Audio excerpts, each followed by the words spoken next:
Hello guys, इस lockdown के चलते बहुत सारी 8 जून के बाद बहुत सारी सुविधाएं आपके लिए खुलने वाली, क्योंकि मोदी सरकार की तरफ से, गृह मंत्रालय की तरफ से बहुत सारी गाइडलाइंस जारी कर ली गई हैं। जो उन गाइडलाइंस को आपको जान लेना चाहिए, जो 8 जून के बाद आपके लिए काम आने वाली हैं। तो ऑफिस वालों के लिए तो आपको यहाँ पे बहुत ही, ऑफिस वालों के लिए बहुत ज़्यादा राहत का फ़ायदा होने वाला है। जो ऑफिस वाले होंगे तो आपको उनको यानी ऑफिस में गेट में एंट्री लेने के लिए उनको सैनिटाइजर डिस्पेंसर का होना ज़रूरी है। और जब भी वो ऑफिस के अंदर जाएंगे तो उनकी स्कैनिंग भी होगी। तो जो केवल उन्हीं लोगों को ऑफिस में आने की अनुमति दी दी जाएगी जिनको कोरोना के लक्षण नहीं होंगे, मतलब जिनको खांसी, बुखार, जुकाम कुछ भी नहीं होगा, उन्हीं को यानी ऑफिस में आने दिया जाएगा। और दोस्तों यहाँ पे जो कंटेनमेंट में जोन पे रहने वाले स्टाफ सुपरवाइजर को इस बात की जानकारी होगी कि भैया उनको कोई भी लक्षण है, कोई भी यानी खांसी जुकाम नहीं है, कोरोना का कोई भी लक्षण नहीं दिख रहा, उनको ऑफिस के अंदर आने दिया जाए। तो इस तरह तो आपको बहुत सारी जानकारी यानी ऑफिस के यानी लिए करना चाहिए। तो दोस्तों मैं आपको सारी चीज़ें बताने वाला हूँ कि मंदिर, मस्जिद, रेस्टोरेंट के लिए कौन सी गाइडलाइंस जारी की कर ली गई हैं, जो 8 जून के बाद बहुत ज़्यादा यानी फॉलो करने के लिए आपके ज़्यादा फ़ायदेमंद होने वाले। तो दोस्तों एक चीज़ और बता दूँ, जो आपको यानी मैं सारी चीज़ें आपको यहाँ पे बताने वाला हूँ। तो जैसे तो आपको यहाँ पे साथ ही सबसे तब तक ऑफिस में आने-जाने की इजाज़त नहीं दी जाए जब तक कंटेनमेंट ज़ोन के डी-नोटिफ़ाई ना कर दिया जाए। मतलब जब तक उनको अंदर आने नहीं दिया जाएगा कंटेनमेंट ज़ोन में, जो यानी सेफ ज़ोन होता है, उनको तब तक अंदर नहीं आने दिया जाएगा। जब तक उनकी थर्मल स्कैनिंग यानी हर चीज़ ना हो जाए, उनको खाँसी-जुकाम कुछ भी ना हो, तब तक उनको कंटेनमेंट ज़ोन के अंदर आने नहीं दिया जाएगा। जो ऑफिस के ड्राइवर होते हैं, जो ड्राइवर ऑफिस के, उनको सोशल डिस्टेंसिंग से, कोरोना से संबंधित उनको नियमों का पालन करना चाहिए। जो ड्राइवर मतलब उनको किसी के साथ ज़्यादा उठना-बैठना नहीं होना चाहिए, सिर्फ़ उनको गाड़ी चलाने से ही मतलब होना चाहिए। जो गाड़ी की जो ऑफ़िस की यानी ट्रांसपोर्ट गाड़ियाँ होती हैं, वो यानी सेवा देने वाली, ये निश्चित करें कंटेनमेंट ज़ोन में रहने वाले ड्राइवर गाड़ियाँ ना चलाएँ। जो यानी सेफ ज़ोन पे हैं, उनको गाड़ी चलाने की अनुमति नहीं दी जाएगी दोस्तों। तो आप इस तरह से दोस्तों बहुत सारी जानकारियाँ ये देख सकते हो। तो दोस्तों धार्मिक स्त्री के लिए कौन-सी गाइडलाइंस जारी कर दी गई हैं, जो 8 जून के बाद मतलब मंदिर, मस्जिद सब खुलेंगे, तो उनके लिए क्या करना पड़ेगा? सिंपली तो अगर आप मंदिर, मस्जिद जाओगे तो आपको यहाँ पे एंट्री गेट पर सैनिटाइज़र डिस्पेंसर का होना ज़रूरी है, मतलब सैनिटाइज़र की बोतल लटकना ज़रूरी है। और वहाँ पे तो जब भी आप मंदिर जाओगे तो वहीं पे तो आपकी थर्मल स्कैनिंग भी होगी, तभी आप अंदर जा पाओगे। अगर आप मास्क पहन के आप मंदिर नहीं जाओगे तो मंदिर, मस्जिद कहीं भी नहीं जाओगे। अगर आप मास्क नहीं पहने हो तो आपको बिना मास्क के अंदर नहीं घुसने दिया जाएगा। तो आपको वहाँ पे बहुत सारी कैंपेन चलाए जाएँगे, जो आपको पोस्टर के ज़रिए लोगों को कोरोना के प्रति जागरूक किया जाएगा। और यहाँ पे दोस्तों जो आपको यहाँ पे दिया गया है कि भैया, जो पोस्टर के ज़रिए ऑडियो मैसेज भेजकर उन सभी को जानकारी दी जाएगी, भैया जो ऑडियो मैसेज चला जाएगा, यानी कोरोना के प्रति जागरूक किया जाएगा लोगों को। और दोस्तों आपको यहाँ पे लोगों अपने जूता, चप्पल यानी अपनी गाड़ी पे ही उतार कर रख कर, अगर आप मंदिर, मस्जिद अंदर आ रहे हो, तो सिंपली इस बात का बहुत ज़्यादा ध्यान रखा जा रहा है, क्योंकि 8 जून के बाद बहुत सारी चीज़ें खुलने वाली, मतलब हद से ज़्यादा हर सारी चीज़ें खुल जाएँगी, जो बहुत सारी गाइडलाइंस के साथ आपको फॉलो करने पड़ेंगे बहुत सारी चीज़ें। और तो आपको पार्किंग और मंदिर के परिसर पे सोशल डिस्टेंसिंग का पालन हो, आपको यहाँ पे हमेशा यानी लोगों से 6 फीट की दूरी बना के रखना, ताकि आपके लिए फ़ायदेमंद के ही हो। और यहाँ पे दोस्तों आपको और क्या यहाँ पे जानकारी दी जा रही है, और दोस्तों आस-पास की दुकानें जो होंगी यानी मंदिर मस्जिदों के पास, उनका सोशल डिस्टेंसिंग का बहुत ज़्यादा पालन किया जाना चाहिए दोस्तों।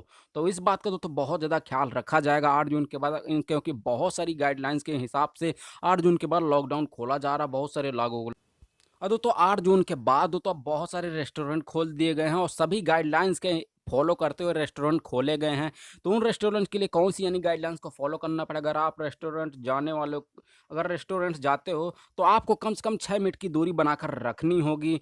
दोस्तों अगर आपको दूसरा यानी पॉइंट क्या था, अगर साथ ही बिना मास्क के आप रेस्टोरेंट के अंदर नहीं जा पाओगे। आपको अगर रेस्टोरेंट जाना है तो आप मास्क लगा के ही अंदर जा पाओगे। तो दोस्तों दूसरी गाइडलाइंस ये है दोस्तों, तीसरी गाइडलाइंस ये है रेस्टोरेंट के लिए कि दोस्तों अगर आप ये गाइडलाइंस के मुताबिक रेस्टोरेंट में बुजुर्ग महिला या गर्भवती महिला या बच्चों 10 साल से नीचे जो बच्चे हैं, उनको यानी रेस्टोरेंट में नहीं जाने दिया जाएगा। ये खास बात का ध्यान रखा गया है गाइडलाइंस के हिसाब से। और सिंपली तो जो और आपको बता दूं, यहाँ पे जितनी भी देर आप तक रेस्टोरेंट में रहोगे, तो सिंपल आपको यहाँ पे क्या करना पड़ेगा, आपको लोगों को थोड़ी-थोड़ी देर तक हाथ धोते रहना। अगर आप रेस्टोरेंट के अंदर बैठे हुए हो, वहाँ पे किसी वजह से लेट हो रहा कोई भी यानी रेसिपी, कोई भी खाना आने में, तो आपको यानी हर 1 मिनट बाद, हर 2 मिनट बाद आपको धीरे-धीरे करके यानी थोड़ा-थोड़ा करके हाथ धोते रहना। और सिंपली एक चीज़ और बता दूँ तो लोगों के हाथ गंदे नहीं हो, तब भी उन्हें थोड़ी-थोड़ी देर में हाथ धोते रहना है। तो आपको यानी आपकी सेफ्टी के हिसाब से ही सारी गाइडलाइंस जारी की गई हैं। तो और चीज़ आपको तो बता दूँ, जो साथ ही रेस्टोरेंट के स्टाफ को जो हाथ और मुँह ढककर काम करना होगा, अगर आप वो कोई भी यानी रेस्टोरेंट का स्टाफ यानी हाथ नहीं धोता, मुँह का मास्क नहीं पहन रखा, तो आप उसके खिलाफ शिकायत कर सकते हो और वो पूरा रेस्टोरेंट बंद भी हो सकता है। सिंपल दोस्तों एक चीज़ और बता दूँ, चाहे वह शेफ़ हो, वह वेटर हो या अन्य कर्मचारी हो, उन्हें सभी नियमों का पालन करना होगा दोस्तों, क्योंकि 8 जून के बाद रेस्टोरेंट, होटल, मंदिर, मस्जिद हर चीज़ खोल दिया गया, लेकिन सभी गाइडलाइंस को फ़ॉलो करके यानी खोला गया है। उन सभी को यानी गाइडलाइंस को आपको फ़ॉलो करने पड़ेंगे। तो दोस्तों मैं एक चीज़ और बता दूँ, अगर आप होटल जाते हो, मतलब कोई होटल ऐसा जहाँ पे आप रुकना चाहते हो, सिंपल आपको क्या करना पड़ेगा, होटल की क्या गाइडलाइंस है। सिंपली तो मैं आपको बताता हूँ, होटल में आने जाने वाले की गेस्ट की ट्रैवलिंग हिस्ट्री होनी चाहिए और मेडिकल स्टाफ कंडीशनर कंडीशन जानने के लिए रिसेप्शन पर फॉर्म भरना ज़रूरी होगा। लेकिन जब भी आप अंदर जाओगे होटल को, तो आपसे एक फॉर्म भरवाया जाएगा कि आप पूरी तरह से स्वस्थ हो, आपको कोई भी यानी बीमारी नहीं है, आपको कोई भी यानी कोरोना के लक्षण नहीं दिख रहे हैं। तो दोस्तों आप जब भी होटल में जाओगे तो आपसे एक फॉर्म भरवाया जाएगा यानी उसका यानी मेडिकल का। और ज़्यादा से ज़्यादा काम ऑनलाइन होना चाहिए, क्योंकि जब भी आप यानी होटल जाओगे तो ये पैसा यानी लेन-देन मत करो। जब भी होटल जाओ, आप पे ऑनलाइन ट्रांसफ़र करने की कोशिश करो, फ़ोनपे, पेटीएम जो भी आपके पास हो उन सभी चीज़ों का यूज़ लो। और दोस्तों जो भी आपका लगेज होगा, तो उन सभी लगेज का भी यहाँ पे सारे ध्यान करना पड़ेगा। तो आपको यहाँ पे जो भी लगेज होगा तो उनका लगेज का सैनिटाइज़ भी होगा। जैसे आप लगेज के अंदर अगर आप कोई सामान लेके जाते हो और होटल जाते हो, और यहाँ पे तो लगेज को रूम पे ले जाने से पहले सैनिटाइज़ किया जाएगा, क्योंकि आप बाहर से आ रहे हो, आपके बैग में कोरोना के यानी जो भी हो सिम वो चिपक के आ सकते हैं, तो इसलिए दोस्तों उनका सैनिटाइज़ किया जाएगा। और जो सीनियर सिटीज़न है, गर्भवती महिलाओं के मामले में अतिरिक्त सावधानी बरती जाएगी। जो सीनियर सिटीज़न मतलब जो बूढ़े-बाड़े लोग हैं और गर्भवती महिलाएँ हैं, उनके लिए सख्त यानी पालन करना होगा, यानी जो भी होटल का स्टाफ होगा। तो दोस्तों और चीज़ एक बता दो, होटल के रेस्टोरेंट में सोशल डिस्टेंसिंग का पालन किया जाएगा। मतलब सोशल डिस्टेंसिंग हर जगह यानी जोड़ा गया है। आपको इससे समझ सकते हो, आपके हाथ में ही सारी सावधानी, आपके ही हाथ में ही सारी यानी ज़िंदगी है आपकी।